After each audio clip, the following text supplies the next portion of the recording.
আমরা একটা দিক থেকে আজকে 61 হিজরির পর থেকেই বাহ্যিকভাবে স্ট্রাকচারালি দুনিয়ার জগতে বাহ্যিকভাবে যেটাকে জয় পরাজয় হিসেবে ধরে নেওয়া হয়, আমরা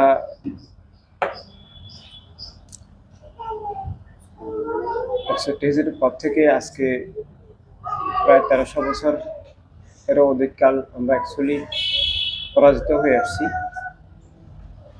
এখন জয় পরাজয়ের জন্য দুইটা পক্ষ লাগে।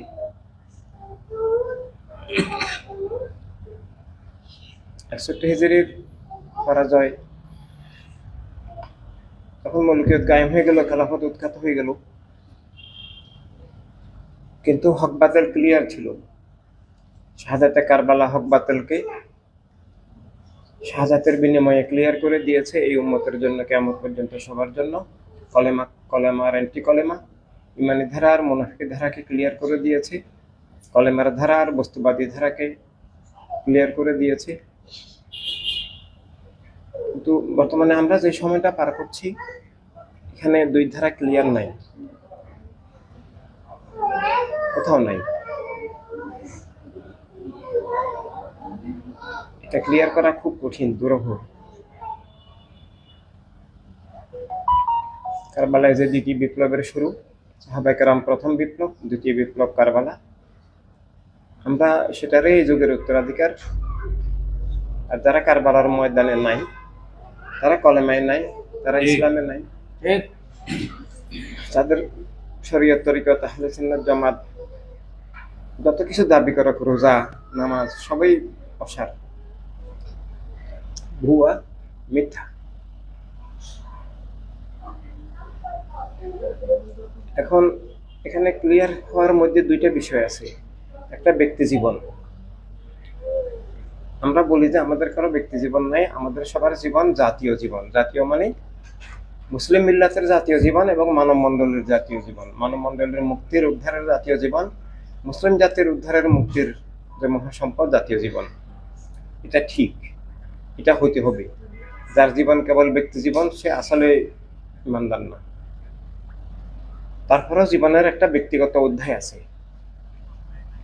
ব্যক্তি হিসাবে সে হকের ধারক না বাতিলের ধারক, অর্থাৎ ব্যক্তি হিসাবে সে তার অবস্থানটা কোথায়, সে সবকিছুর ঊর্ধ্বে প্রণবের প্রেমে উৎসর্গীকৃত কিনা, প্রণবের জন্য সে কোরবান কিনা, সে শতভাগ প্রণবের কিনা, এটা ব্যক্তি জীবনের ইমানি মৌলিক প্রশ্ন।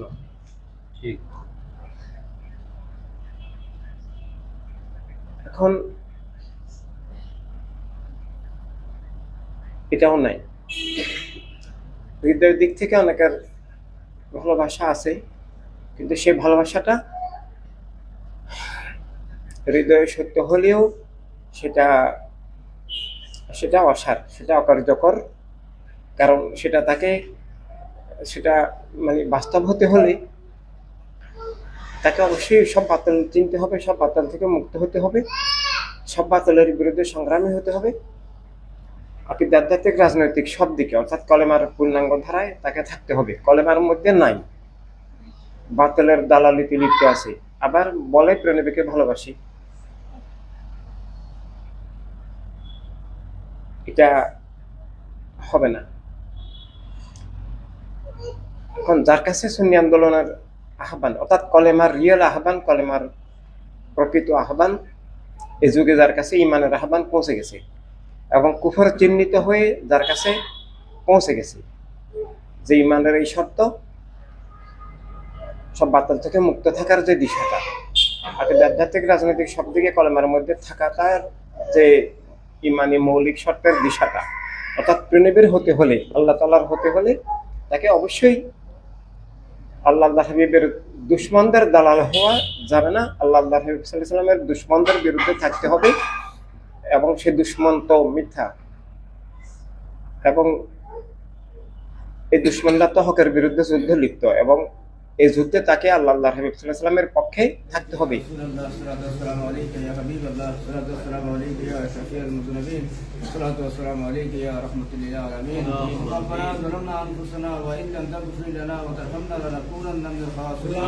ربنا آتنا في الدنيا حسنة وفي الآخرة حسنة وقنا عذاب النار رب اغفر ارحمهما كما ربياني صغيرا رب العالمين মহান বিধি আল্লাহ ইফতার মাহফিলে আল্লাহ উপস্থিত হয়েছে হাজিরা দিয়েছে আল্লাহ আপনি কবুল করেন মাহবুব আল্লাহ মহান উসিলা আল্লাহ আমাদেরকে কবুল করেন মাহবুব আমাদের জীবনের সৌন্দর্য দান করেন মাহবুব সমস্ত মুসিবত থেকে আল্লাহ আমাদেরকে হেফাজত করেন মাহবুব আল্লাহ মহান দিশা দর্শন বাস্তবায়ন করার জন্য আল্লাহ আমাদেরকে মানুষ দান করেন মাহবুব আল্লাহ আমাদের সমস্ত ভাই বোনদেরকে আল্লাহ হেফাজত করেন মাহবুব আল্লাহ মহান আমার হায়াত বাড়িয়ে দেন মাহবুব